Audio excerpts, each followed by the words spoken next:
Today's sponsor is Audible.com, who has more than 180,000 audiobooks and spoken word audio products. Get a free audiobook of your choice at www.audibletrial.com/shark.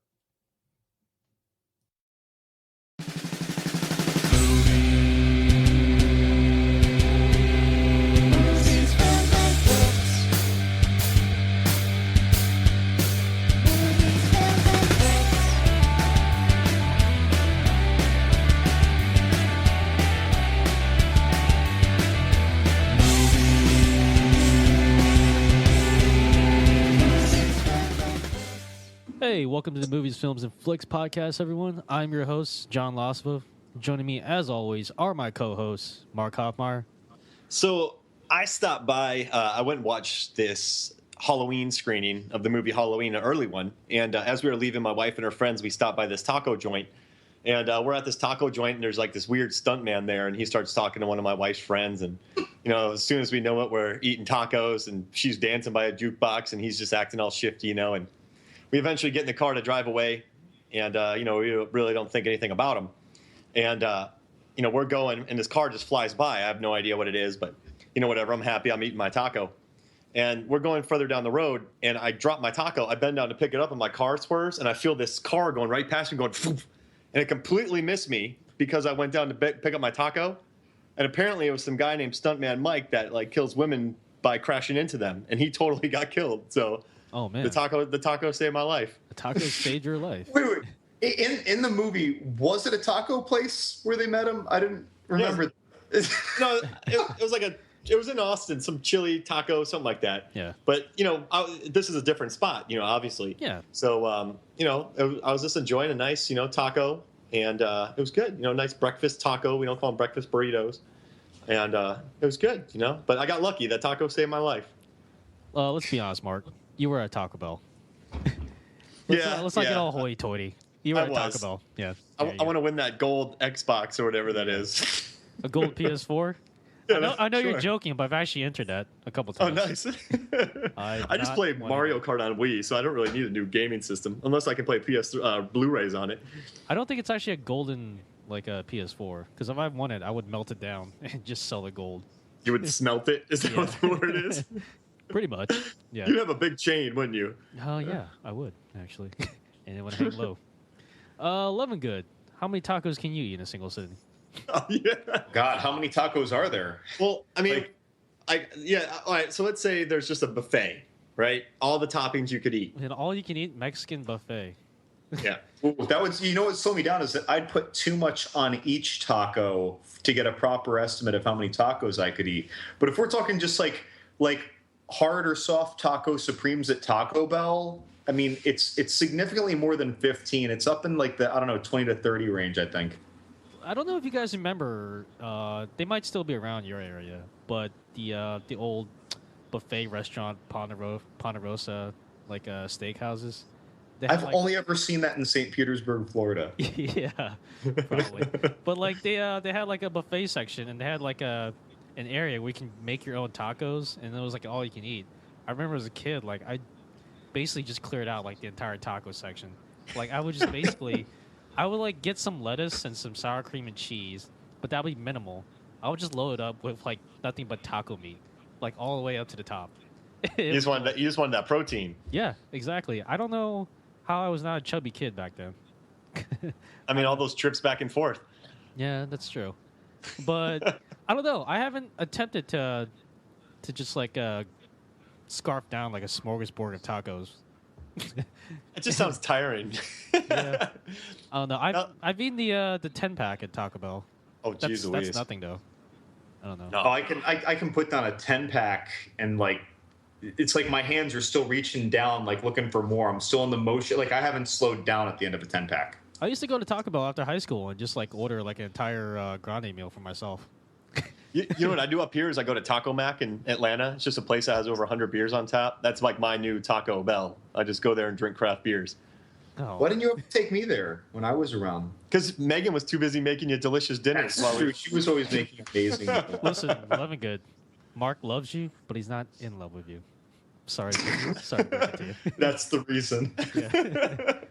All right, Mark. Next week on Taco Talk. Yeah. Mark, I think you have the listener questions this week. Yeah, this first one is from Will the Cook, and it says, if Team America World Police were to battle a Sharknado, who would win and how many cities would be destroyed in the process? Now, I kind of think they would either destroy a city to prevent the Sharknado from being able to destroy the city, or I think if they were chasing terrorists, they would lead the Sharknado into the terrorist place, thus destroying several cities to get to that terrorist, stronghold. Yeah. You know what I mean? I think they would use the Sharknado as a weapon, and it would just kill thousands. So I'm thinking 3 cities. But what does Matt Damon do in all this? He gets killed in the second city. Oh, okay. Yeah. Matt Damon. The marionette, though. He lit. My curiosity is this like the Marvel universe where it's like we know that the Avengers exist, but there's like one sentence that explains, like in Iron Man 3 is like, I just don't want to bother them with this. They're dealing with something right now. Is that why the Avengers aren't handling it and why Team America is? Like, yeah. They're like dealing with something on this is taking place on the East Coast. They're dealing with something on the West Coast. They're still on top of that floating city. Yeah, they're still floating around on some city. That's what controlled by James Spader. So my theory is this: it's that however many cities the Sharknado would have destroyed, it'll be that many cities plus 1 that are destroyed after Team America succeeds. Because I think that the Sharknado will have almost run its course, and it's about to fizzle out like any NATO would, and then the sharks will just drop into Tampa Bay or something. Except then, just when that was about to happen, that's when Team America unleashes the nuke on the city where it was going to fizzle out. And then they claim all of the praise for ending the Sharknado when it had run its course already. They showed up late. I want to see a map of this. You're in space, just see a swath of destruction. Yeah. Yeah. What do you think, Lazarus? How many cities? I'm going to go with 0. Ooh. And the reason why is because I think the whole hurricane tornado thing is kind of played out. I mean, we just recently had Hurricane Patricia, the strongest hurricane ever recorded. It had a death toll of 0. So I don't know. I think hurricanes have jumped the shark. No pun intended. Right. Oh. And plus, as far as Team America goes, I think they're the ones that actually destroy a city, trying to prevent a disaster. Even though they would have, it was totally unnecessary. But they're the ones causing destruction, trying to prevent something that probably wasn't going to happen. Yeah, they destroy the city to make rubble to prevent the thing from moving forward, and then it just fizzles out before it even gets there. I was like, oh man. So it'd be like a Man of Steel type city after they were done with it. Yeah. I love it. And the Sharknado just fizzles out before it makes landfall. So the answer is Fonzie from Happy Days? Pretty much. So after Team America dispenses of the Sharknado, then the Avengers show up as Team America puppets. I want a movie about that. Give me an episode of that. That's the scene that'll happen after all the credits. I do kind of love that, how the world's in the balance, and then they're like, "Where's Iron Man? Ah, man, he's a Taco Bell." Yeah. It's we're all of the Avengers. All of the Avengers are busy. I've got to get my crap together and handle this.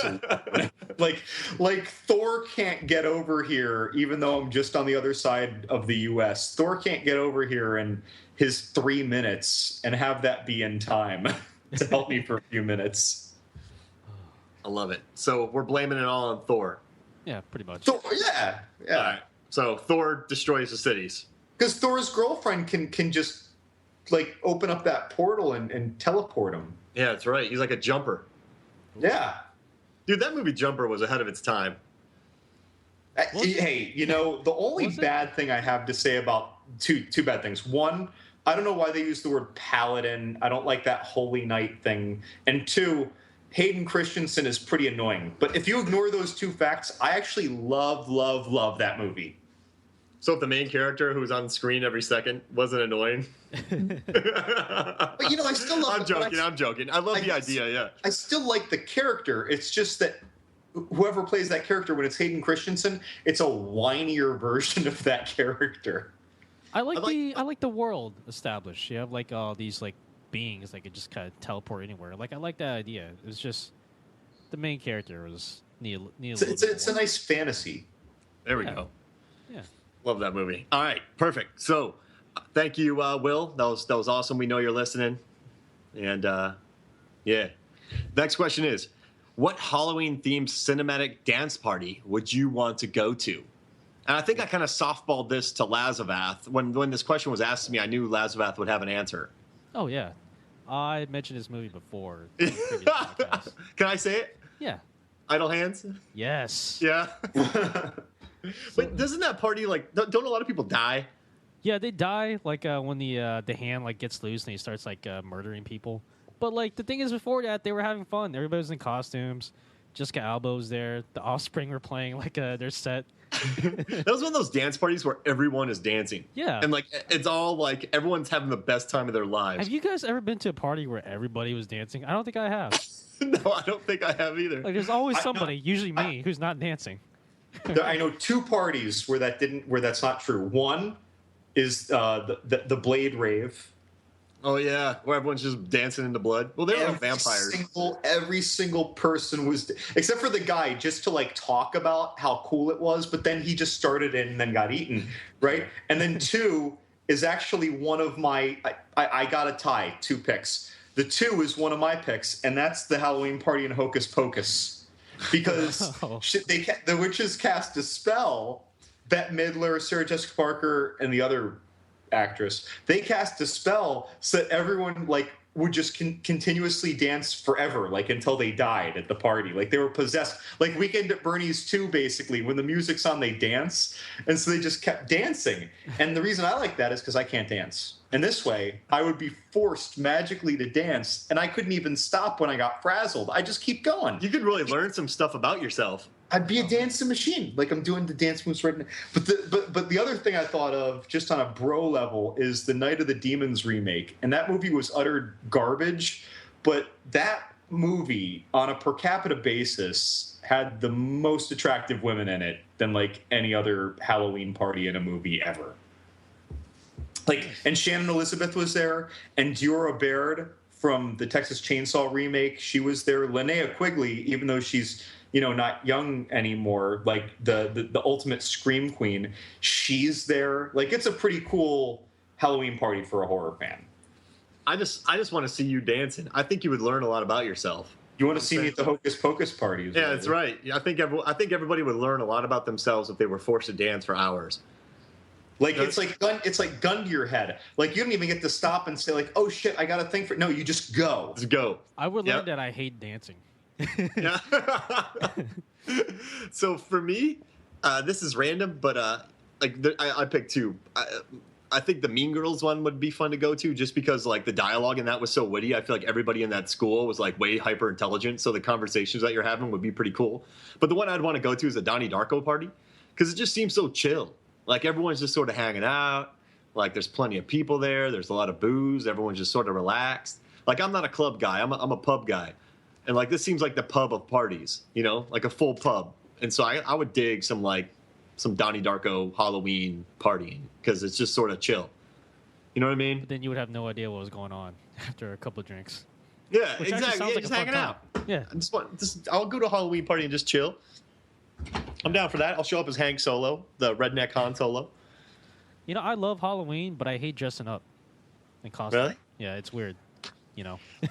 Just be a redneck Star Wars character. They're the best. I saw a guy did Boba Fett, and so I copied him into Hank Solo.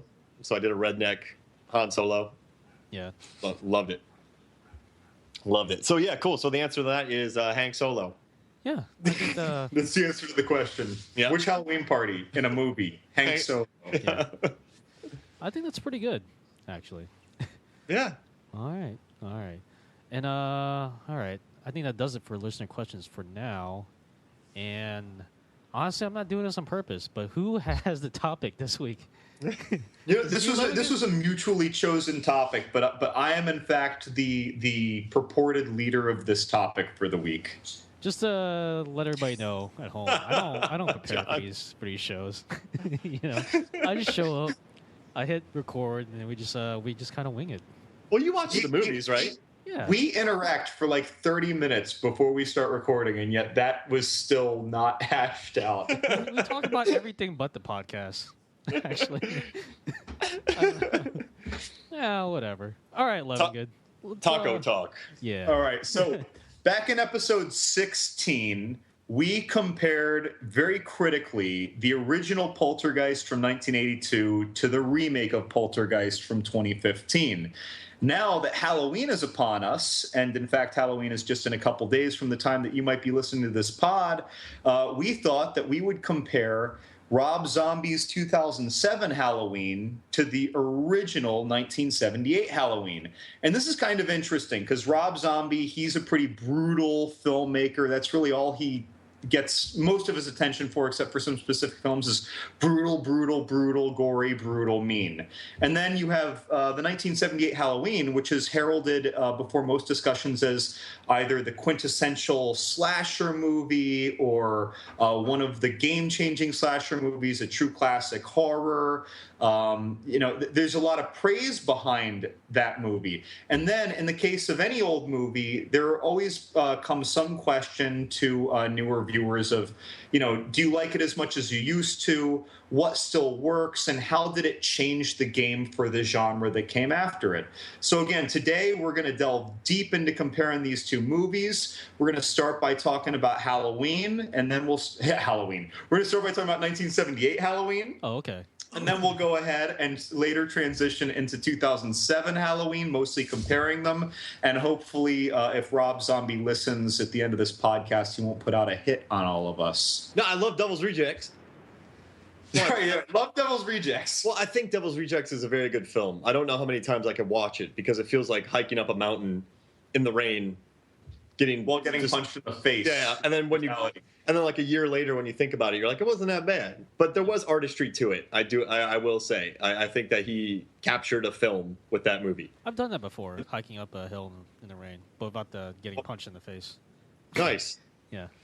It wasn't in Florida because that would take like 2 minutes. I was somewhere in Tallahassee, actually. But well, Tallahassee's North Florida. Yeah, whatever. And also, in the spirit of a fair conversation, I've actually listened to a lot of podcasts, actually out of curiosity to hear other people's opinions. And people's opinions really shift wildly with how recently they have or haven't seen a movie sometimes. And so we all have seen these movies, the original and the remake, recently. So it's not like we're thinking back to what we think we feel or what we felt back when we were a kid or something. We've seen these movies recently, so this is a legitimate conversation.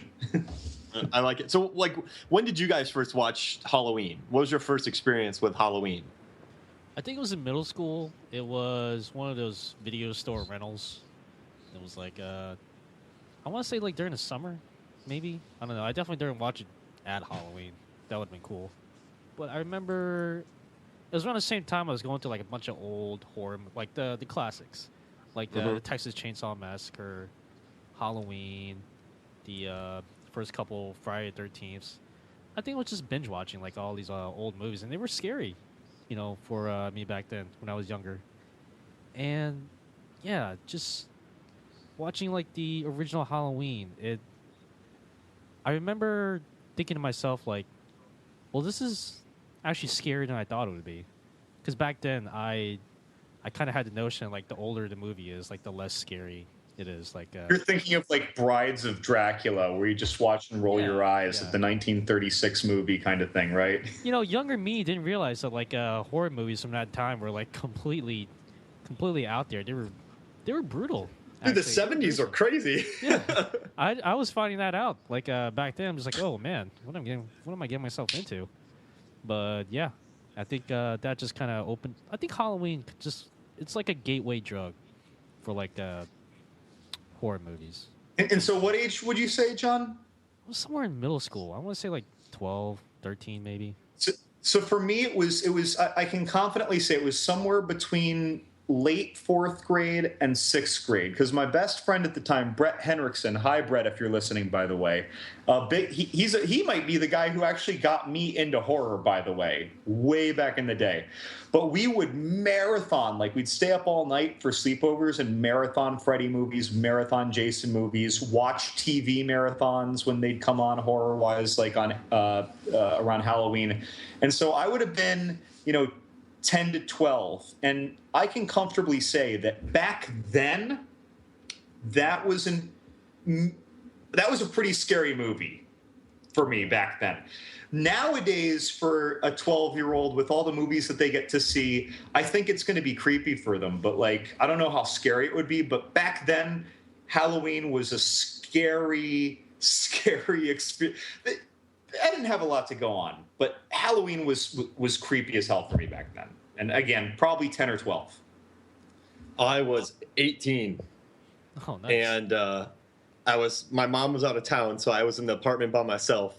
And I was in high school, and I remember I wanted to watch a bunch of scary movies. I was going through a phase like you did, John, going to Blockbuster and renting the movies. And I took my mom's Carlos Rossi, like, you know those like gallon wine jugs with like you know what I'm talking about? Yeah, my mother had those too. And I sat it on my lap. I was probably wearing jean shorts, and I just sat on a couch in the dark, complete darkness, and watched it. And like it was pretty awesome. Alone. You're 18 years old. You got Carlos Rossi in you.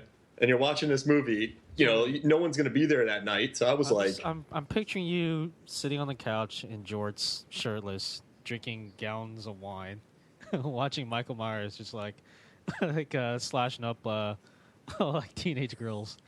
Yeah, that was pretty much, that was my high school yearbook quote, actually, what you just said. And I had the hookah necklace or hoopla necklace or whatever the heck you call it. The white coral shells or whatever they are. Yeah, you're living the dream, my friend. I was crushing it. Yeah. But no, it was great. I loved every second of it, man. And it opened up so many more doors to me as far as horror went. And that's like, after that, I went and hunted out and watched with my friends like Texas Chainsaw Massacre. Yeah.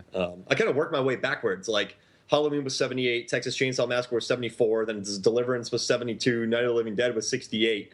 So I kind of like worked my way back. Oh yeah, go ahead. Sorry. Oh, I'm done. Oh, just to digress a little, like I mentioned, it opened up doors for me. One of the most important doors that Halloween opened up for me was John Carpenter movies. After watching Halloween, I thought like, well, I want to watch more Halloween movies, but then I found out, John Carpenter didn't really direct like all the Halloween installments. So I'm like, well, what else did he do? And then I saw he did the Escape from New York, The Thing, and also Big Trouble in Little China. I'm just like, oh my god! Like, was that why you wore sleeveless shirts for like 4 years? Yeah. After watching Kurt Russell in his sleeveless shirt, I was wearing sleeveless shirts. I had a mullet, and it was glorious. And you had a knife everywhere. You went and a fake Uzi. And I don't know how many minutes we are into this podcast, but that's the Kurt Russell bell. Like, ding! We have now discussed Kurt Russell on a tangent already. But yeah, just also like a quick little thing. Like, I didn't realize it until I just rewatched the movie again recently. But like, there's a scene in Halloween where I think like the kid and Laurie, Jamie Lee Curtis's character, they're watching like an old like a horror movie, and it's the old RKO production of The Thing. Yeah, I'm just like, oh wow, and I looked it up. Halloween came out before John Carpenter remade The Thing. I'm just like, so was this John Carpenter's way of telling people like, hey, this is my next movie, or is it just purely coincidence? Well, he was probably just a fan for a really long time. That's probably what led to him wanting to remake it in the first place. That's amazing. It's just a cool little thing I noticed. I'm like, oh wow, nice. And actually, before we potted, I just watched it again for a quick thing, and I noticed how much it follows, not steals, but like borrows from this film. Just the sweeping, empty shots and like the walking scenes and the kind of dreamy atmosphere. Like when Laurie's like walking through a neighborhood in Haddonfield, whatever. Like it's like your stereotypical sleepy American suburb. Like there's nobody on the streets, like except for her.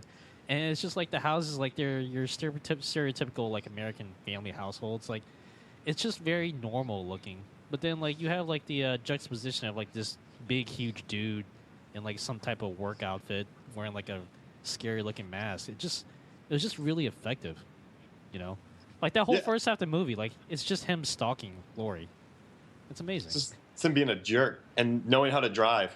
Yeah. They comment. Dr. Loomis, Donald Pleasance's character, like he even comments on that when he says, he after he escapes from the mental hospital, and the cops are saying, well, how's he going to get to Haddonfield? It's 100 miles away. And he says, he could drive there. He said he doesn't know how to drive. He says he could have learned, but yeah, somehow he gets there. But I don't know. Maybe he could figure it out. I mean, when he was young, he probably saw it, and then maybe he was just like thinking, because he said he was always thinking about escaping. Yeah. Well, how hard is it to learn how to drive a car, really? Yeah, I mean, and also he's like pure evil, so like maybe something's guiding him. Yeah.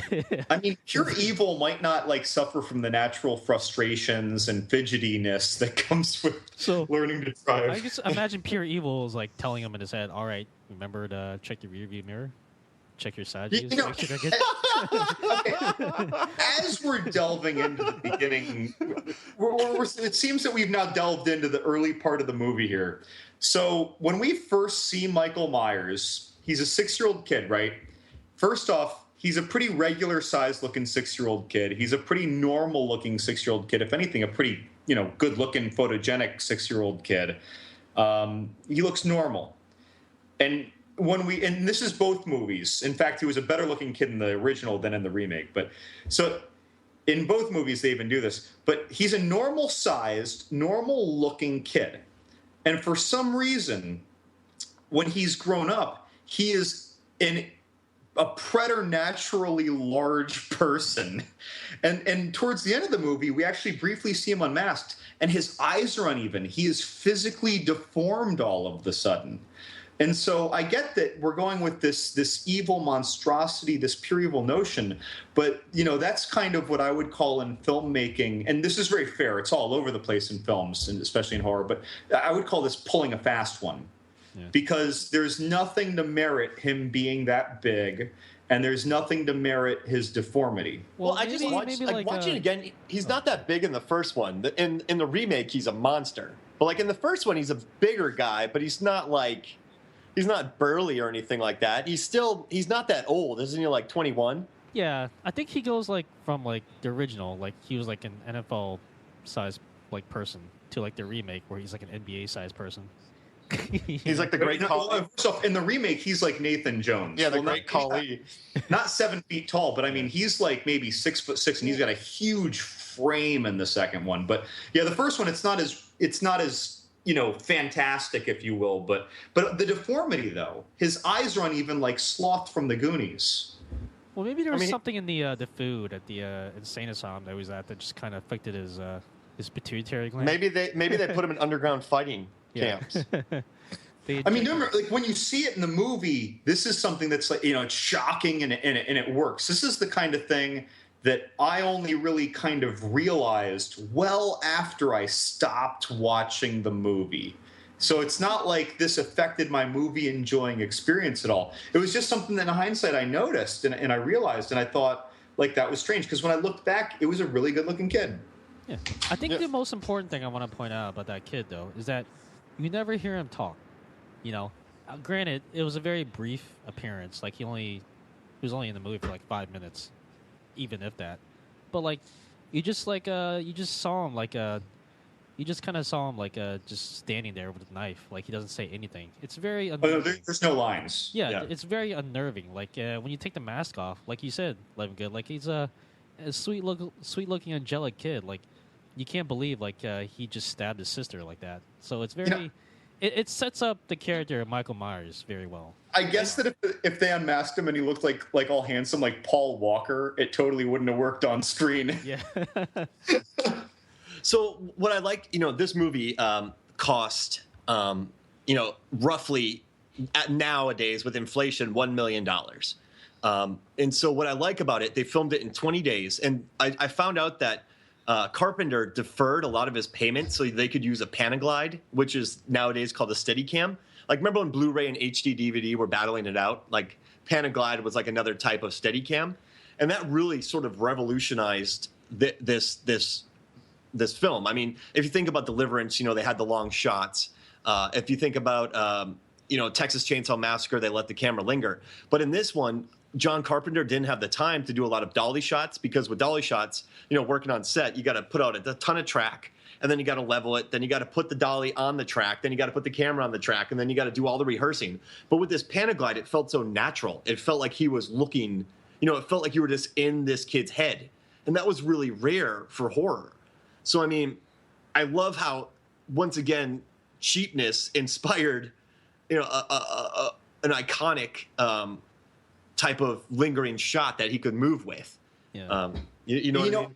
While you bring that up, I think that before this, in 1974, Black Christmas, that occasionally showed you what the killer was seeing a little more than just an angle of the camera, but it wasn't quite the same as looking through the mask holes of the little kid while the kid was stepping, and his head is going up and down, and so that true proper like a first person shooter game, that POV done in that perfect way. I'm pretty sure this is the first movie that did that. Black Christmas might have come close, but it wasn't like this POV like we see so often now. Yeah, I think Carpenter really pioneered that. I think a subtle thing that he did to kind of add to the POV experience is that there are moments where you can hear Michael Myers breathing through his mask. It was yeah, and it's very creepy, and it's easy to miss. I was wearing headphones when I watched the movie. I'll admit, I never noticed it before because I never watched the movie wearing headphones. You hear his breathing throughout the movie. That's his thing. Yeah, and it slowly gets more labored or heavier as the movie goes on. But it's a nice little creepy touch, I thought. And you know what was interesting? Roger Ebert is a notorious hater of horror films, and he and Siskel and Ebert, I watched a YouTube clip where they reviewed Halloween, and they love it. And the reason Ebert said he loves Halloween is he said Halloween does not hate women. A couple of his other quotes, he said artistry can redeem subject matter, so it's done well, so it can redeem what teenagers getting killed. And he just said you can engage in the joy of filmmaking with this movie. And I thought that was pretty interesting how he said it doesn't hate women, because the women in this were. I mean, they're obviously, people are engaged in some pretty randy stuff, but they had personalities and they felt like lived-in characters that you would sort of meet in the suburbs. I know a lot of people say it's just the Chass woman lives, but I mean, you go to any high school, I don't know. I don't think that these kids were that bad. So a lot of people say it's just women getting murdered, but I also think that they didn't torture the women either, in Last House on the Left or other films like that. So that's why Ebert loved it. So I thought that was kind of cool. My favorite movie reviewer, and he adored it because he felt like it didn't hate women. Back then that seems like a fair criticism, but today, looking back, this movie actually got a lot of negative criticism from modern critics about how it portrayed women, even compared to other films of its time. Because those girls, they were continuously talking about sex. When Laurie says she forgets her books, the one says, "Oh, I always forget my books, my chemistry book, my physics, but I always forget my books. We don't need them." So, I mean, this movie, compared to other films of the time, actually kind of captured the stereotype of women as not needing to be smart, and in a horror movie, being the victim because of all the sex, if you will, and talking about getting beer and things. Even 4 years before in Black Christmas, those girls were all actually talking about things that had to do with life, whereas in Halloween, only Laurie Strode was, whereas all the other girls were just set up to be victims. I mean, but I still think they served a purpose. I don't think it was just let's torture these women, the death in the car. You had the girl with the sheet, obviously, but I don't think they were being pushed to the extremes. They were. No, that's very fair. Yes, there were movies at this time that were straight up Texas Chainsaw Massacre. These movies were just torturing, and so Ebert didn't get that feeling. So I mean, I'll agree with that. Obviously they were fodder, but I think it was done well. And I think one thing that sullies that is they kind of inspired that kind of trope almost. And so I think people look back at it now as saying, this started it, so they're hypercritical of it. I don't know, Saw, James Wan hates torture porn. I mean, Saw was more than torture porn, but movies sort of adopted from that. So I think it's just kind of the catalyst. And I think it's interesting all the criticism of Halloween nowadays and people saying it's not scary. But I don't think that's fair because, let's say Michael Jordan retires, right? And 35 years later, everyone's like, Michael Jordan's not as good of a basketball player now as he was back then. Like, it's not a fair criticism. I think at the time it was an immensely successful and influential film that really sparked horror and was independent, and it kind of was that 70s vibe that captured like a $300,000 film rookie, not a rookie filmmaker, but a younger filmmaker on a 20-day shoot. So I think it was very good and groundbreaking for what it was with the Panaglide shots.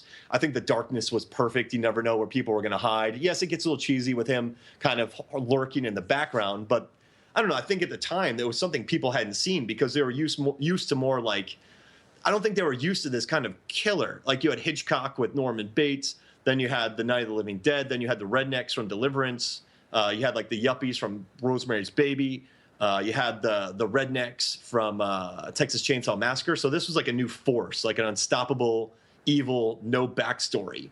So I think, people look at it now and say it's not scary, but I also think many films have mimicked that, and the reputation and expectations are so high that it can't live up to that. Well, first off, it's not that original. He's literally a combination of the killer from Black Christmas and Leatherface. Leatherface was basically an unstoppable, masked, oversized, evil, mute force. And in Black Christmas, you had someone who escaped from a mental hospital on the eve of a holiday, returned home, and then slowly picked off all the women who were there. And you basically never really see his true identity, nor does he speak either, other than the phone calls coming from inside the house. But you never see the killer speak. And John Carpenter was an outspoken fan of specifically Black Christmas. So it's no surprise that it emulated a lot of it. Well, and he loved the movie Psycho, John Carpenter, but he hated the ending where they kind of explained Norman Bates as evil. And this is in the book Shock Value where he's talking about it. So he also made no backstory for Michael Myers. That's why Donald Pleasance kind of filled it in. So obviously there are inspirations, but I mean, it's a good look. It's a good character. I mean, I just think the movie was lightning in a bottle. So. Yeah, I think you can, for me personally, you can clearly separate the movie into two halves. Like this is going to sound obvious, but you have the first half and the second half. The first half. Oh, well. Yeah. I know. We're getting in depth here. But the first half, like, it's a slow burn. You have Michael Myers, like he's just slowly stalking Laurie, and it's just. I always thought it was hilarious. Like, Laurie would see him, like, hiding behind a bush. Like, she looks away for a second, then she looks back, and he's gone. I'm like, where does he get that speed from? What is he, fucking Batman? And when he jumped on that car, too, in the beginning, like, he's like, got some speed. But, like, you look in the second half of the movie, it's like he's chasing Laurie, and it's just like he's moving slow as molasses. Like, why aren't you using that jumper speed? He's just, like, teleporting everywhere. Yeah, when she's putting the kids into the room, then she hides in the closet. Like he waits a while to walk really slowly. I mean, maybe he's playing games. I don't know. I mean, maybe he is that deranged because Donald Pleasance said he never wanted him to get out. Yeah. So like maybe this was like his deranged way of doing things. I love. You're on that, and that makes me. So he went in as a child, and he never spoke. Right. So we don't know how much he really learned from whatever television he had, but he never spoke or interacted with people. So when he is watching, I almost imagine that his stalking from a distance, you know how he stares and sits motionless out in the open, almost as if he doesn't realize people can see him? It's almost like a child, like playing hide and seek and covering their eyes thinking you can't see them. It's like that his youth that he went in with was somewhat preserved, even though you added all this evil to the character, and that there's a childlike discovery to his stalking. He doesn't realize that running would help, so he doesn't. And like, do you think, like, remember when he brakes on the car? That girl yells at him, then he brakes. Like, is he like messing with him? Like, I mean, okay, I would call that kind of like a natural, like the mistake anyone would make in writing a screenplay to have him do that, because that's like what the bro does, or what the angry dad does. But either, even still, like he could just be responding to the fact that someone yelled something, and he doesn't even know how to respond because he's never interacted really with anyone other than maybe Dr. Loomis and a nurse telling him to take a pill in 15 years. Yeah. But I don't know. Like, just to return to my point, like I think Second half or first half? Second half or first half? Just it's crazy how like the first half, like it's just like a slow burn, like he's just like slowly stalking, but like the second half, like he really just ramps it up, you know, and it's just like it was really. I hate to say this because it makes me sound kind of weird, but like it was really satisfying to actually see him just like get to work, you know. It's just like you built up like this character, and like it's cool to see him like do his thing. I'm like, yeah, this is Michael Myers. Like it's cool to see him like kind of do his thing in his prime, you know. In his prime, yeah. He like picks that guy up and stabs him like in the chest. Yeah, and he's kind of nailed there, like on the wall for a couple minutes. He's just like, And I guess there is like a playful sense to it because he puts that sheet over himself. You know, like there is like a cheeky vibe to him. I don't think evil guy has cheeky, but yeah, that was weird. I couldn't tell if I thought that fit or not. Like, but he could have seen that on TV or something when he was growing up. But go back farther though to when he kills Bob. That's that guy that he lifts up while strangling him with when we learn he has superhuman strength, basically, because he one-handed lifts Bob in the kitchen and then he stabs Bob all the way through and kind of nails him to the wall.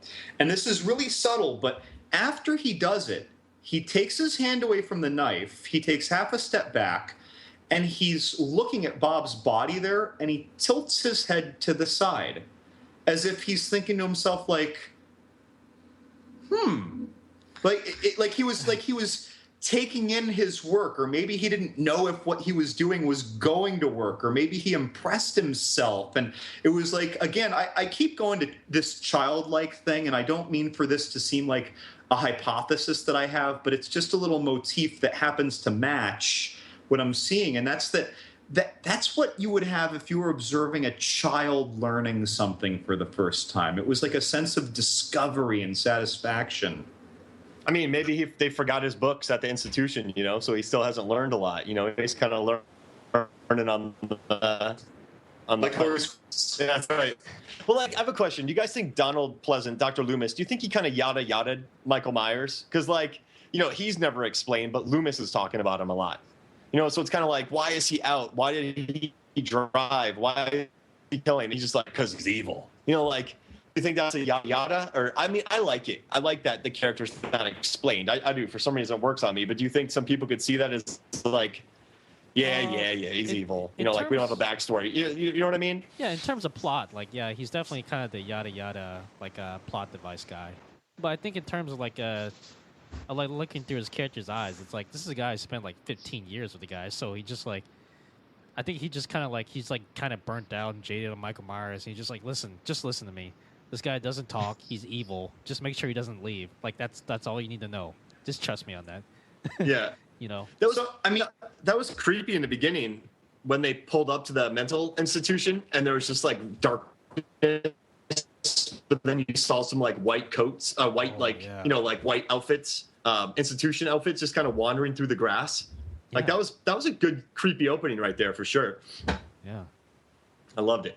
Like, I think that all you're saying about Loomis with the yada yada, I don't really think so. And so I've two views. One, this is 1978, and storytelling in the horror genre was much simpler back then. However, for its time, that seemed more complicated, like, you know, more articulated, if you will. Like, horror back then was so simple and streamlined that it almost seems dumb looking back most of the time, and that didn't seem dumb. That felt better thought out. So I thought that was a little ahead of its time, the way that Loomis was going about explaining Michael Myers. You thought, like, horror, like, are you talking like slashers? I mean, like Rosemary's Baby and like Dawn of the Dead. Like, I think those were very intricate horror films at the time. So, I mean, I wouldn't say those were simple. I guess, like, the slasher movies were simple. Is that what No. You see, you're picking like seminal films. All right, guys. So I gotta ask, what do you guys think of Jamie Lee Curtis's character, Laurie Strode, in the movie? She was just nice. Like, it was a nice character. Like, I think she gets not as much credit as she deserves, but I don't know. I thought that she was like a relatable. Like everyone was talking about how much of a square she was, but she's really not that bad. Like just a cool, likable human being, I guess. Well, I don't know how cool, but she was very likable and nice, and it was really endearing the way she interacted with Tommy, the boy that she was babysitting that night, and talking about the boogeyman, which was a cool, conversation to be having during that movie. I mean, I think before Michael wrecked her life and like caused her to like become a recluse and like, insane, like I think she probably would have been the cool person in college. I think she would have been like the hip coffee shop person. You know what I mean? Like people be like, "Oh wait, she actually is pretty cool." That's my vibe. But there was wasn't there like a scene of she her was pretty just, like, wholesome. Didn't they show her just like knitting something though? I've never. I mean that's great. Self-sufficient. You know what I mean? I guess.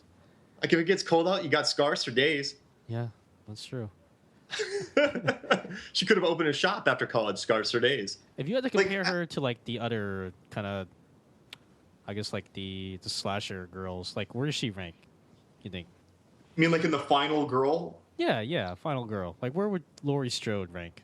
Well, it's tough because I think she was one of the first. I mean, I guess there was Texas Chainsaw Massacre, but she just sort of yelled a lot. I think she was kind of like the prototype for it, so I think everyone sort of improved off her.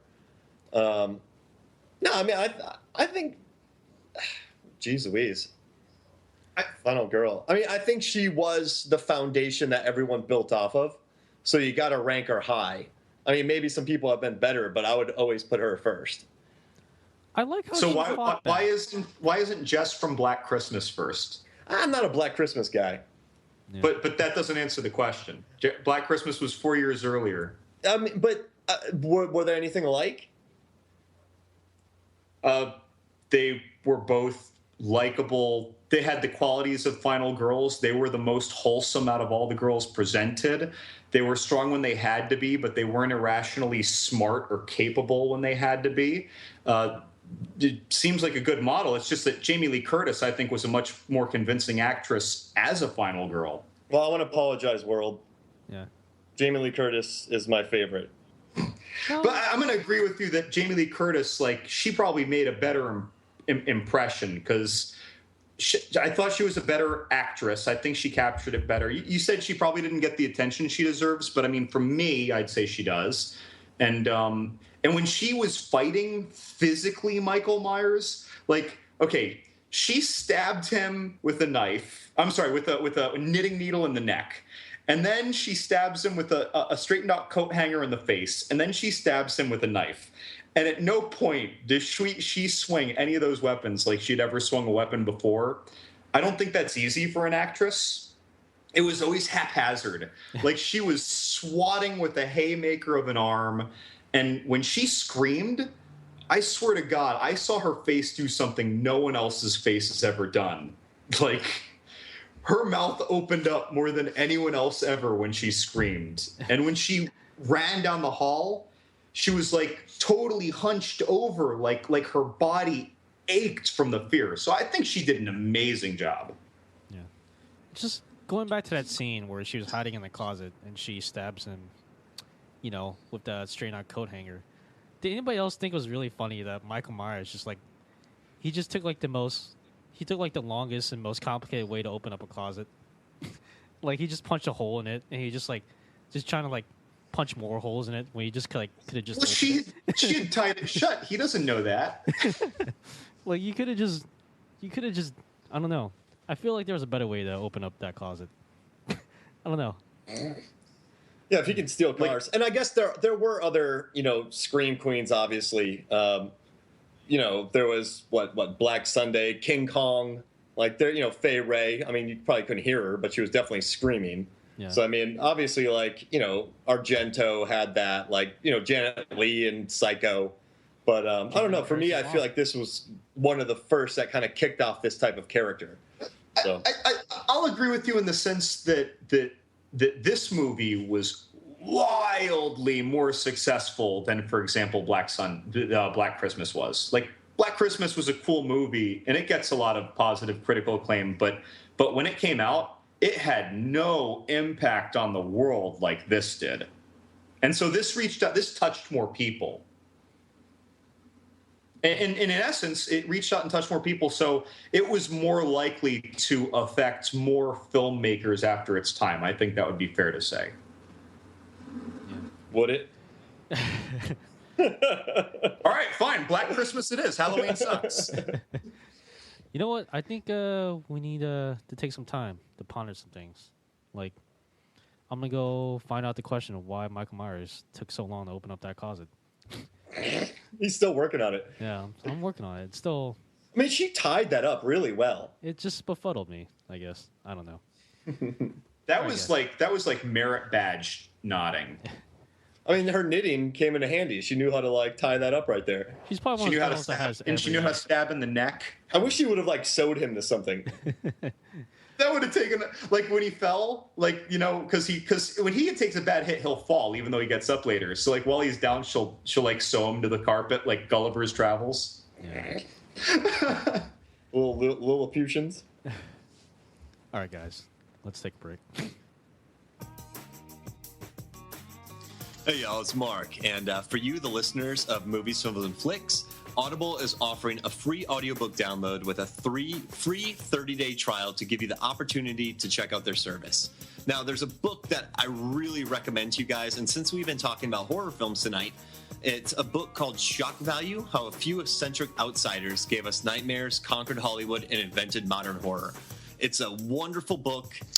It's about 9 hours long, but it walks you through how Alien, Halloween, Texas Chainsaw Massacre, how the classics were made, Rosemary's Baby. And if you're a fan of horror, if you're a cinephile, and if you're just a fan of classic cinema, I totally recommend Shock Value. It's a wonderful book by Jason Zinnemann. Totally recommend it. So, to download your free audiobook today, go to audibletrial.com/shark. Again, that's audibletrial.com/shark for your free audiobook.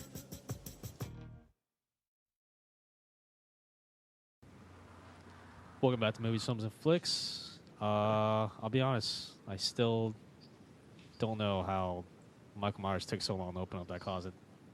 I don't think Laurie tying the closet from the inside really helped at all. You know, I mean, how many closets had you really busted through?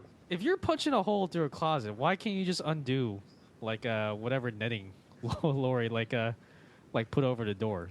Like, He was wearing that mask. It wasn't easy. He might not have even been able to see that. why couldn't he just pull the doors off if you're busting holes through it? I don't know. It has that iconic shot, though. Oh, where he's Which iconic shot? You know, I would be bummed if I was reaching into my closet and all I had were like the plastic hangers. I mean, they do hurt, yeah, but you're not going to If gouge she anybody with it. snapped it, it would be sharp. that's true. Yeah. And if you had enough time, which you probably would, if Michael Myers trying to open the closet, you could kind of sharpen it into a shift. That's He's there for 3 hours. Yeah. Oh, this is gonna hurt. This is gonna hurt. Wait! Before we get to listener questions, she gets like she stabs him in the eye, right? And eventually, like while they're still in that bedroom, she stabs him. Yeah. And he's down, right? And she's down. He drops the knife. So I was wondering about this. Like, now she doesn't live in these horror movies. You assume that they don't know about all the other horror movies. Not that there were as many back then, but she knows that he's been stabbed in the neck and stabbed in the face, and he keeps coming at her. So when she stabs him in like the upper chest and he drops, like some people could say she's just scared and that's why she runs off. But like I'm sitting there thinking, like, what about the other side of the coin? Like, why doesn't she just stab him like 17 times? You know, it's not even the thought process of, you know, one more to make sure. Just the hysteria. You know, I'd love to. Whenever they walk away after that one hit and the killer's down, like I always get so frustrated. Like, no, just take him. I don't know. What do you guys think? Maybe it's just me. That's a common horror trope, though, when they always walk away, like after a supposed death of the killer, right? But then he always comes back. Like, I think that's something they made fun of in Scream, right? Like one of the tropes that they were just kind of lampooning. And they did that in Halloween H2O again too. She like stabs him. She's about to just stab him like 40 other times, and LL Cool J's like, no, he's dead. And they're like, no, but I don't know. I've never been chased by a maniacal demon shape. Well, that was her third movie, so by then she knew. Yeah, but like I don't know, man. Maybe she just wanted to get to her kids. Like maybe like, you know, she just wanted to get the heck out of there. She didn't want to go closer. Maybe he could have been playing Myers possum. I don't know. All right. It's time for our third listener question. Mark, Ooh. what do you got for us? And this one comes from the illustrious Donnie Brewski, a man of few words that are many. Oh, He just doesn't have much of vocabulary, and he talks all the time. all right. You know what I mean? Yeah. Yeah. So, all right. So this one is, why do I love Halloween H2O so much? Why does he love Halloween H2O so much? This is Now, this is the movie that came out in the 98. the late 90s. I mentioned this before in the podcast. It's the Halloween movie my mom took me to see. Yeah. In the theater. So, yeah, starring Jamie Lee Curtis. It takes place obviously 20 years after the original. It had a pretty good cast, right? L.O. Cool J, Josh Hartnett. Michelle Williams, Joseph Gordon-Levitt, one of the Aldas. Yeah. But like, I don't know, man. Yeah, Joseph Gordon, JGL. It's just like, I watched it again recently, and I've been like trumpeting it for so long, and like I'll still stick by it. I still love it. I think it's ridiculous. I think Michael Myers drives cross country like in a car. So like, what's I want a journey of that, like we said before, but it's just funny, man. Like you watch it again, and like it's basically like a Scream, Dawson's Creek kind of film where like the couples are waxing poetic using big words, and like everybody just wants to have sex. LL Cool J's writing about it. Jamie Lee Curtis's boyfriend just wants to have it, and then they stay back from the trip just so they can stay and fool around. Like it's 3 different generations like wanting to hook up, and like it's economical. I like the setting. I mean, I love Michael Myers. Like I don't know, for some reason when I watched it when I was 16, I loved every second of it. But I don't know. I mean, I think it's just one of those movies. If you're our age, you watch it at a time and like you just sort of love it. I could be wrong about this, but doesn't Halloween H2O just kind of disregard like some of the previous entries? It picks up 20 years after basically part 2 ended. Part 2, so like everything in between, it just ignored. I don't think there was a Paul Rudd. Yeah. Like Curse of Michael Myers, Return of Michael Myers. None of that happened. Everybody already that evil TV station conglomerate in part 3 didn't happen. Season of the Witch. Yeah. People love that movie now, but I don't know, I think it just came out at a good time. Like I don't know, I'll stick by it. I'll watch it again, but like now you watch it and you're like, oh brother.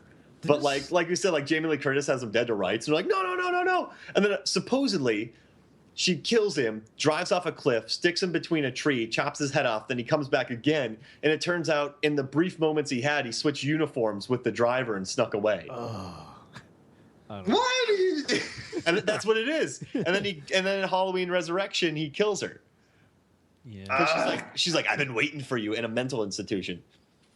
So I just saw this last night, and I guess I didn't catch that because there was nothing to catch, and they revealed this in the next movie. But yeah, so I just saw this last night basically because of this question, I guess. But so I gotta say, like, this was not a good movie, but it was a fun movie, and there are a lot of things to love. Like LL Cool J's character is waxing poetic about like he's basically talking about like sex literature, like romantic literature. Yeah, he's writing like he's being all prosaic, reading his girlfriend these lines from his chapters while he's working his shift as a security guard. Like that was just adorable, and Joseph Gordon-Levitt like checking a house to make sure it's safe. Like when the owner of the house in the first like couple minutes of the movie, the nurse who worked for Dr. Loomis, she's freaked out. So JGL goes in to check the house, knowing that she's scared that someone broke in. Right? He's going with a hockey. What can I think? Hockey stick. A hockey stick, like he's gonna hurt something, and he gets a little distracted when he's in the kitchen. He's like, "Oh shit, there's a beer here." He's like, "Now all of a sudden I'm just here for beer. Screw the intruder." Like, yeah, this movie was a lot of fun, and the first 90 seconds gave like 3 fun, like self-aware nods to the horror genre. Because in the first 90 seconds, you heard the sound of a knife stabbing into the flesh of a pumpkin. You had Joseph Gordon-Levitt randomly appearing with his hockey mask. Like it was just a lot of fun. Like right out the gates, this movie knew what it was. Yeah, and I don't know. I like the isolated setting. I like that Michael Myers went back to kill those 2 kids. Like he's like, I'm gonna. What was his plan? he's like, I'm going to sneak in here. She's going to run away. She's going to run to those kids' houses, but they're going to be killed by the time she runs in here. Like, it's just like I don't know. It's a cheeky little thing. Like, I don't know. I enjoy it. I think for me, like the movie, like becomes like really fun to watch when Jamie Lee Curtis just kind of becomes like the crafty veteran. Yeah. You know, like she like sends her son out of there. Like normally the young kid's the hero, and she's like, "Get my son out of here!" Then she grabs an axe and hunts him down. Yeah, that's right. And she straight up stabs him like in the shoulder with an axe. Yeah. Mm-hmm. That was nuts. When I saw that, like, it was just a big ear-to-ear smile. And he does, like, the best one-handed, like, pull-up ever. Like, I guess he's dropping down. Like, he's, like, dropping down with one hand behind her. Yeah. But he set the precedent for that in part one when he strangled Bob and lifted him up with one arm. So I know he's got the strength. Is that his right or left arm? I'm wondering. And he's also... I like that he didn't kill the little girl in the bathroom. Like, he didn't kill that family. He just stole her purse and car. Yeah. Like, I was like, don't kill the kid. I don't think he's never killed kids, has he? Like, little kids. Like, I'm trying to remember, like, through all the Halloween movies. I know he didn't kill any kids in the first movie. Yeah, I think he just kind of sticks to, like, promiscuous teenagers and his family. Yeah. So he has a code that he follows. He's like Dexter? Yeah. If they haven't reached puberty, they're good. That's right. I don't know. So I think the reason is it just, I don't know. It's like, I think what John said was perfect. Levingood said it's not a good movie, but it's a fun movie. Yeah. For me, like I'll always remember watching this movie with my mom in the theater.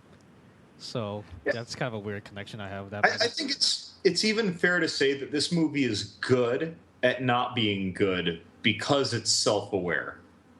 Yeah, there we go. I mean, it built, and like, you know, when she's hunting down Michael, like that's a really, get your blood boiling. Yeah. So I mean, I think it's good at what it does. It's fun. Did this movie come out before or after Scream? After. Scream was 96.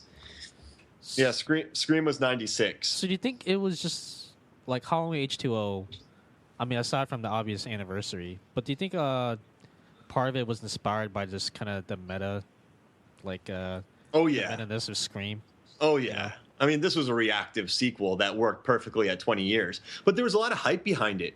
I mean, you can like look at the Halloween world in almost 3 installments. You know, you have the first one, and then like the H2O sort of revitalized it. Because I mean, this made like $90 million at the box office with inflation. And then you had the remake, which was a big box office hit. So like Halloween's almost been revitalized 3 times. Yeah. That's right. That remake, which they I suppose should have called H29.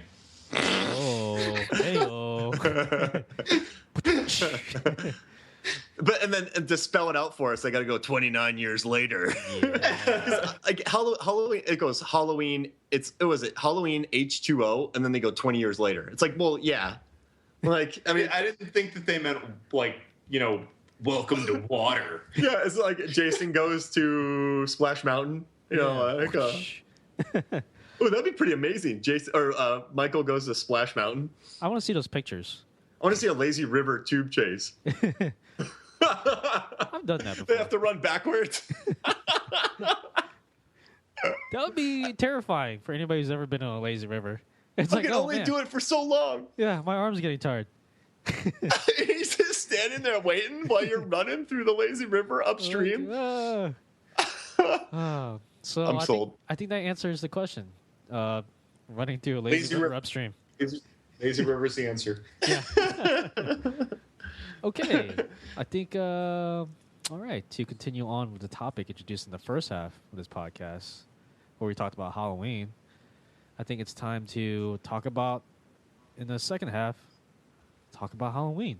We call it H29. H29. H29. That's right. Rob Zombie's 2007 Halloween remake, which, by the way, so first off, I think it's a little more interesting if we mostly just compare to the original, but we can spend all the time that we want bashing this remake. Let's compare it to the original. That sounds good. I am fully supportive. Whenever we want to go on a tangent bashing this movie, that's okay. I really have one positive thing to say about it, and I'll get to it organically when I do. But yeah, we can knock this movie up and down. But the first thing, like, oh God, super brain fart right now. What was I just getting to? H29. So, you want me to jump in real quick? Jump in. All right, so I don't think this is the Halloween remake people wanted. I think this is the Halloween remake that Rob Zombie wanted. Yes. Well, that's abundantly clear by the brutality. It's like, so we talked about the intro of the other Halloween, where basically the kid is, the Panaglide walks up, kills his sister. Then next thing you know, he's stealing cars and popping in and out of shadows and hanging people up with one arm and looking to the side and blah blah blah. But this one features like this little gangly kid with quite possibly the most profane family in the history of the world. His stripper mom is with a guy that's in a wheelchair and who's the grossest human being on the planet. His sister is like she's all right, but she's still just like the gnarliest like teenager you could imagine. And he's just like this gawky little kid who wears masks, which is kind of like an homage to the mask from the first one that they find. And it's just like, but I was reading an interview with Zombie, and he said he didn't want to have a kid that lived in like a white picket fence house. He wanted to have like a real kid. But then he said, he said in this interview that he knew a kid when he was younger that ended up killing somebody else. But they said he just sort of freaked out one day. So he didn't want to make it seem like his family circumstances are what led him to be crazy. He said he wanted the kid to always be crazy. But you're watching this movie, and you're like, well, you're kind of not proving that point. Like, it's just like, yeah. How could it not be the family? Like, the influence of the family causing him to just kind of go evil, right? Yeah, that father, played by William Forsythe, like, he was just despicably abusive and clearly self-loathing about his being on disability for some injuries he somehow got. But he was just toxic to everybody in that household. Yeah, he was like wiping stuff off the table, and like he was just it was just I don't know. It was, and then like Michael Myers ends up killing his family because his sister didn't take him out trick or treating, and it's just like. I know what I wanted to get to when I was brain farting, and Mark, you actually ended up bringing me exactly where I wanted to be, and that's it. So it was about the origins. So in the first movie, right, we have no reason to believe that Michael Myers is in anything but a totally normal, middle-class, healthy family environment, right? We don't have any reason to doubt that, at least. Right, and the kid looks normal. He's got a nice Halloween costume. He just cracked for some reason and went to the dark side.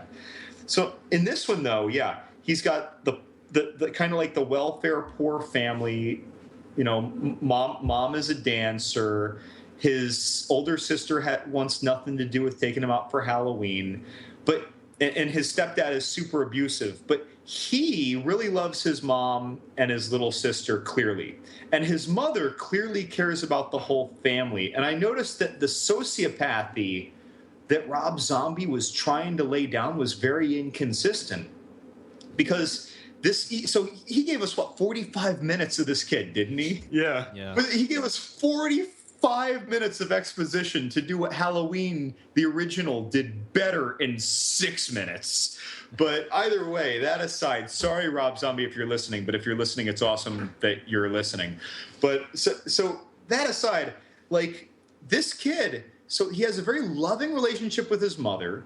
They go out of their way to show us how much he loves his baby sister as well, in addition to his mother.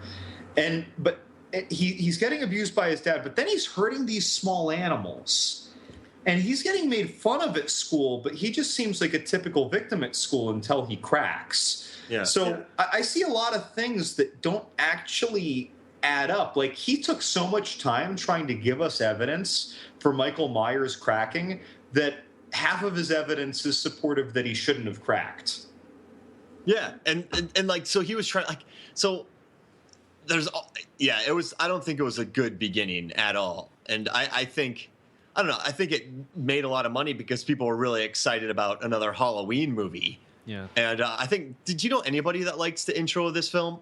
No. So, no, and while we're at it, like, I had mentioned earlier, I've heard a lot of people who say, like, some less than stellar things about the original, but when those people also spoke about the new one, it's not like they liked the new one. In fact, when they talk about this remake, they favor the original for what it was at its time very much. And that's that,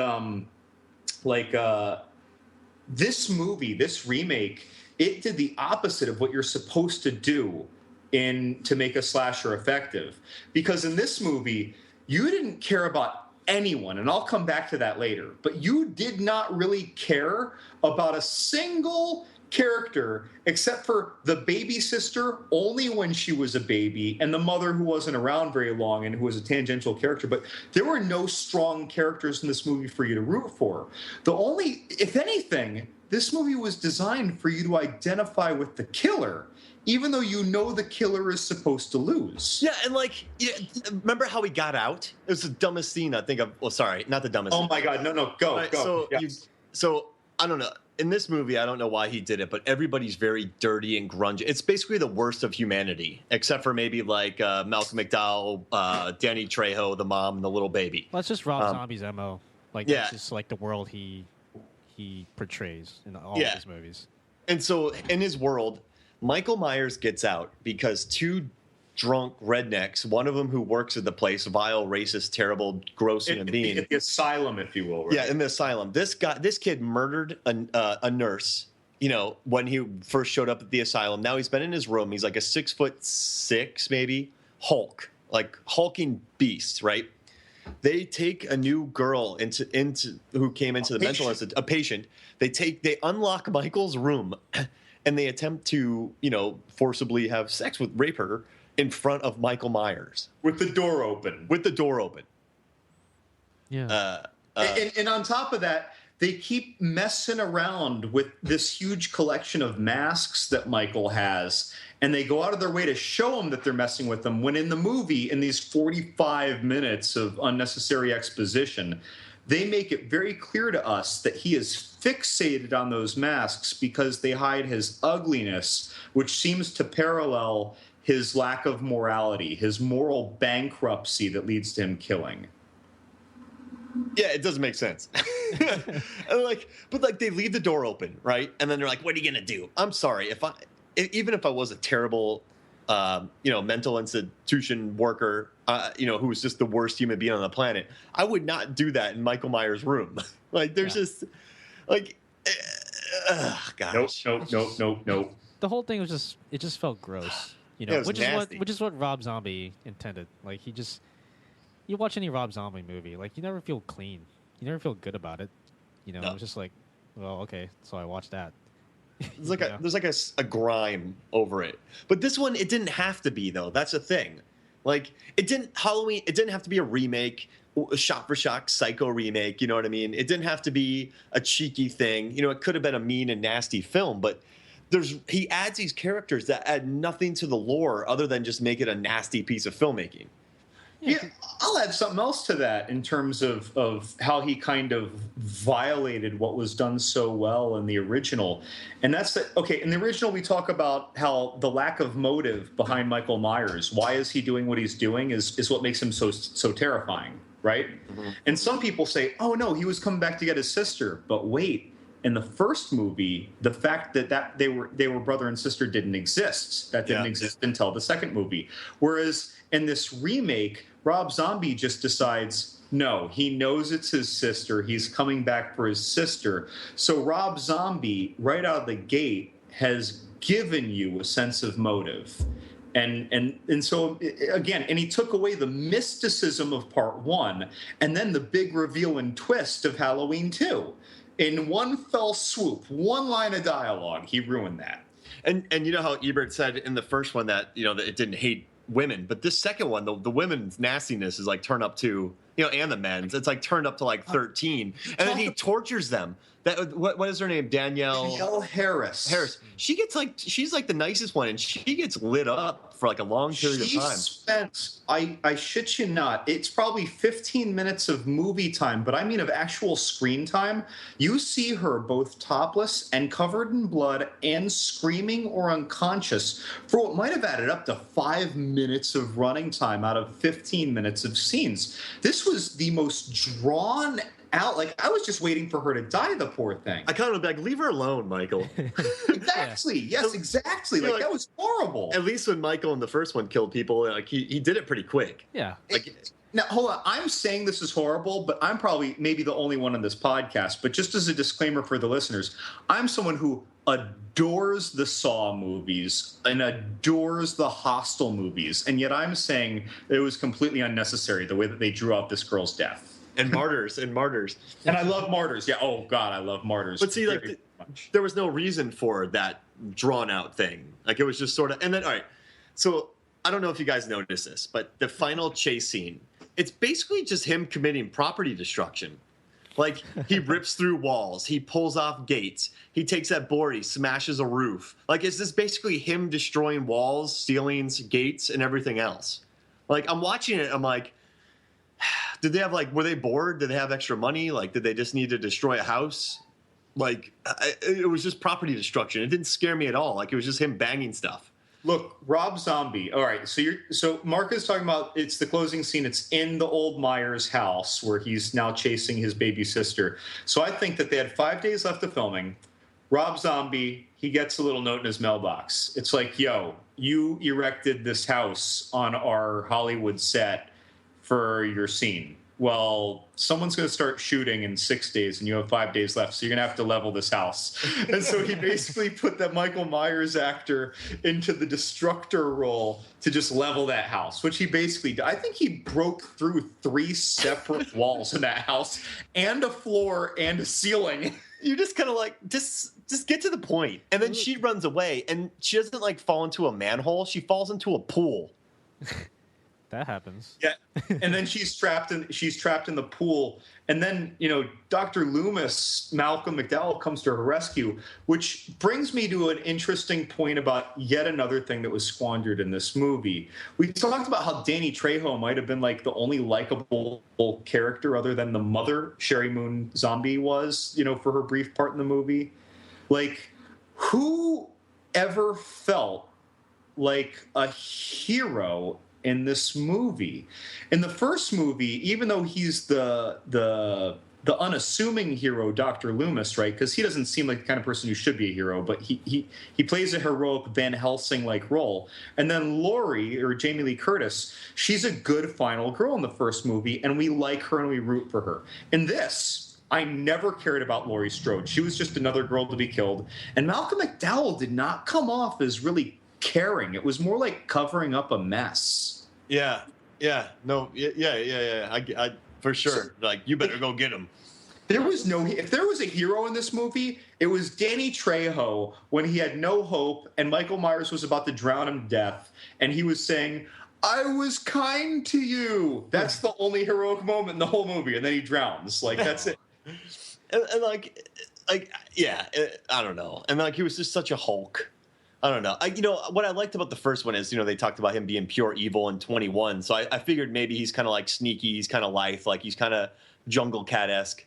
But like in this one, he's just like a big Hulk. And I don't know how he got that way from just sitting around painting masks. Like, I don't think there's gym time. He got that way from the criminally insane mental asylum gym where they emphasize powerlifting. And lazy rivers that you got to run up. Yeah. Resistance training, right? So And you mentioned earlier Danielle Harris's character, who had the most brutally drawn out kill. She was like the nicest character of all the of what I'll call the present day in the movie victims. Isn't that? I mean, sure, maybe Rob Zombie thought he was making a statement, like the antithesis of what we expect, but still, like, that doesn't please viewers. Being brutal and just being shocking for the sake of shocking doesn't satisfy us. It didn't satisfy me. No. I felt bad for her. Just leave her alone, Michael. Yeah. So, Lazvath, what do you think about this movie? I want to take it back to Levingood's point he made earlier that you don't, or it might have been Mark's point too. It was one of you, or both. I don't know. The Lazy River, that was mine. Yeah. No, it's that you don't care about any of the characters in this movie, which is a hallmark of every Rob Zombie movie. Like, the space that his characters occupy, like, it's just a grimy, dingy world. Like, everybody hates each other. Like, they're all cursing each other. It's hard to... In a horror movie, you need someone to root for. You always need someone to root for. That's not the killer. Levingood made a good point. Like, the remake, it's like there were times where you were just rooting for Michael Myers. You know, the first 30 to 40 minutes of this movie where, you know, you kind of find out what, you know, Michael Myers' motivations were to turn evil. Like, that shouldn't be in the movie at all. Like, we shouldn't find out what his motivations were. You know, you're kind of bringing down the evilness of the character. You know, They're naming him Toby. yeah, exactly. Every time I tell people like to go I tell people they should check out the remake after watching the original Halloween movies, but I tell them like just skip past like the first 30 or 40 minutes. Like, it's really unnecessary. You know? Yeah, you don't need it at all. And like honestly, if you like did skip like the first 30 40 minutes, like the movie's like just fine. You know. Like, you're not really missing much. Like, it's a Halloween movie, and it's just, I don't know. This movie was, I will admit, when I first heard that Rob Zombie was doing a remake of Halloween, even though I wasn't a fan of Rob Zombie, I thought, well, that's a good combination, right? Rob Zombie, you know, classic horror franchise of Halloween, like, that should be good. But, you know, I guess it was a case of be careful what you wish for, because Rob Zombie, he made a Halloween movie, but he also made a Rob Zombie movie, you know, and Rob Zombie movies don't exist in the same space as Halloween movies. Even though I'd never say this, but this is the remake that I wish was remade scene for scene. Yeah, I think he would have done better if he did it scene for scene. I'm serious. It didn't have like that slow burn that the first half of John Carpenter's movie had, you know. This one was just like, you just want to get over with. I mean, and like the first scene, isn't it basically William Forsythe just like spitting food out? Is it William Forsythe? Yeah, that's right. It's like him just spitting food out, and you're like, I don't like these people. Like, you're immediately kind of, I don't know. I don't like the dad. I don't like the sister. I mean, the mom's okay, but she's kind of hard to root for too.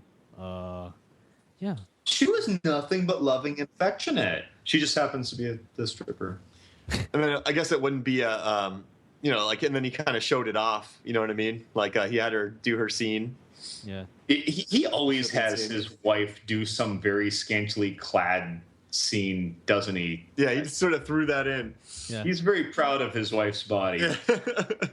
Yeah, I guess, you know, if you did fast forward it through there, but I guess I don't know. It was weird. Maybe I was nitpicking, but I just thought the deaths were unnecessarily long, and then I thought he was just destroying a house for too long, and then she fell into a swimming pool for too long. Yeah, it's like they gave us the beginning for too long. The beginning was the beginning in the middle. Yeah, and his hair was too long. Yeah. His hair was too long. They wouldn't have allowed that at the asylum. Yeah, and yeah, you're right. They probably wouldn't have. Actually, it might be easier to corral him with that long hair. I'd probably just let him do what he wants. You know, it's funny when you compare it to the remake. The original movie has like kind of this subtle finesse about it, in terms of how it does things, like how it sets up scares, how it sets up characters. Like, it's all very kind of subtly done. This one, like the remake, was just like a jackhammer. Like, like here's a plot point. Here's a plot point. Oh, here's a kill. Here's a kill. And it's just like, okay, thank you, Rob Zombie. We get it. Mm-hmm. He did two things that I liked, and the brutality isn't part of it. One, the nature of the mask. He did a good job, I think. I mean, it didn't need to go where it did with that unfortunate rape scene with the orderlies, but how they kind of revealed that was kind of like his gateway to not be seen for his evil. I kind of liked that, the way that was revealed. And the other was that Rob Zombie gave the absolute, I don't think that anyone could argue this, the absolute best depiction of ugly feet I have ever seen. Yeah. So Quentin Tarantino would hate it? Michael Myers had the ugliest feet ever. I don't remember what they looked like. Where there's like, what were these feet? Don't Google it. Oh my Don't Google God. it. Like, you got to just when you get a chance, you got to find a YouTube clip, man. His feet were it was like he walked through mud, and then after that, then he walked through the asylum for 2 weeks without ever washing his feet. So all the chunks of the dried mud are gone, right? But there's all this flaky, weird, like dry gray, dark brown skin. Like, these were the ugliest feet ever. Like, they look like their smell would knock me out unconscious. So he's got the funky foot. It's some jungle rot. I'd rather deal with Hobbit feet than Michael Myers feet. But in all seriousness, though, these feet, they look like a lot of an inordinate amount of special effects work went into those feet for what we see for all but 10 seconds. I'm not kidding. Half the special effects budget went to the feet. I can't confirm that, but it's my guess. I think you guys know me. I really don't like dogpiling on movies. I think I try to find the positives out of them. Like, I think the only movies I really hate are Larry Crown and maybe this. Well, I hate Larry Crown more than this one. But so I hope you don't think I'm piling on it. But it's just, I don't know.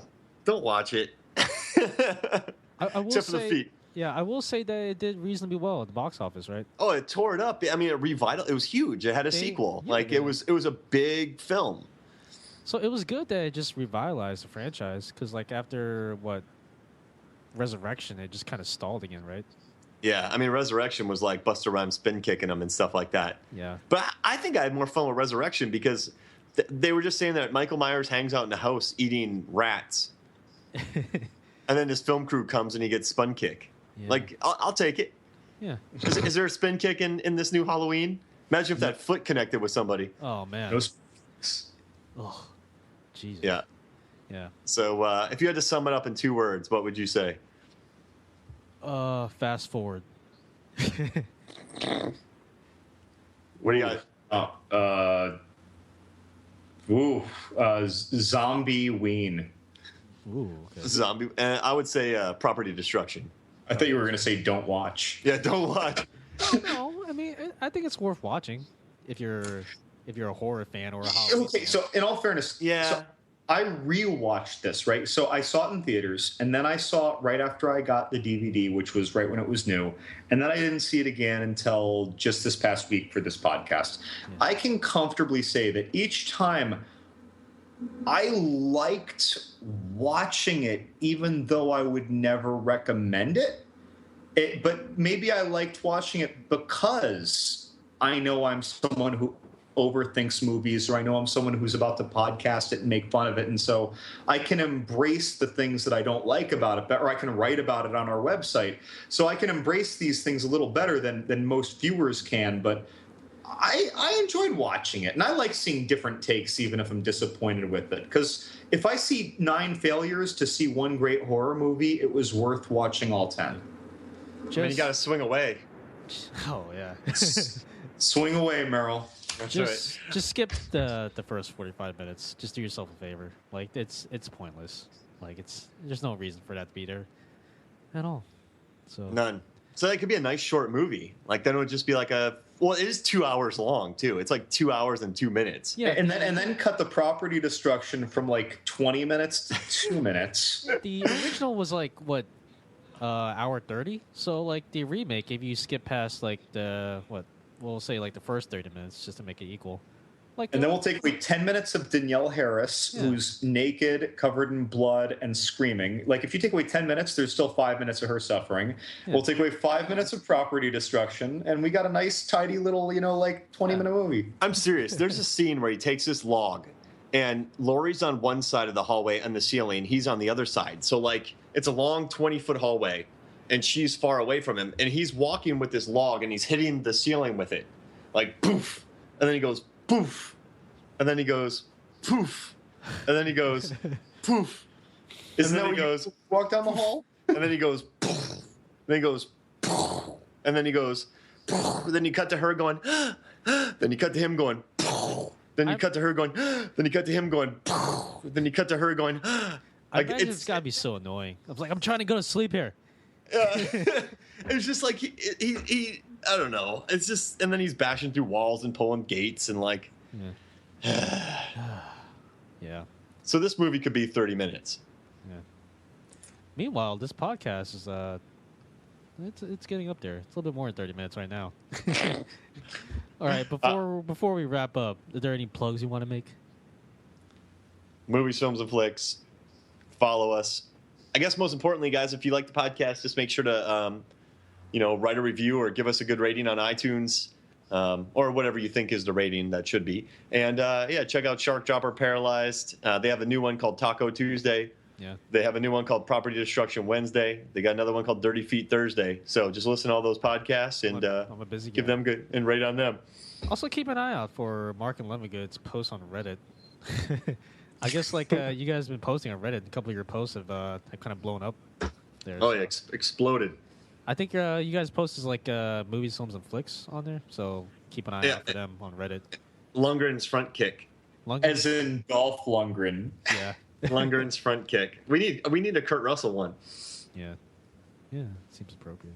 And watch Kurt Russell's deadly mustache. Oh, I love it. Yeah. Russell's. Oh yeah. I mean that thing's 8 pounds. And also, I that movie Willow Creek is fun if you guys are ever bored. I enjoyed it. It's a Bobcat Goldthwait found footage film about a Bigfoot. I'm gonna go watch that now. Sounds like something I want to watch. Actually, It's enjoyable. It's good. Well, let's go watch it. But Yeah. Right. before then, Oh. for my co-host Mark Hoffmeyer, Peace, love, property destruction. yes, John Levingood. Ugly feet. I've been your host, John Rosswood. Thank you so much for listening. See you guys next time.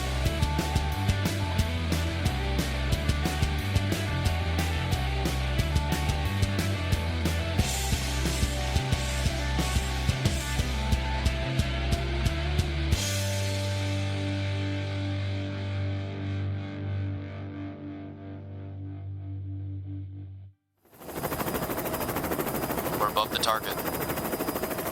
T-minus 5 seconds till shark drop. 5, 4, 3, 2, 1. Drop the shark! Go! Go! Go!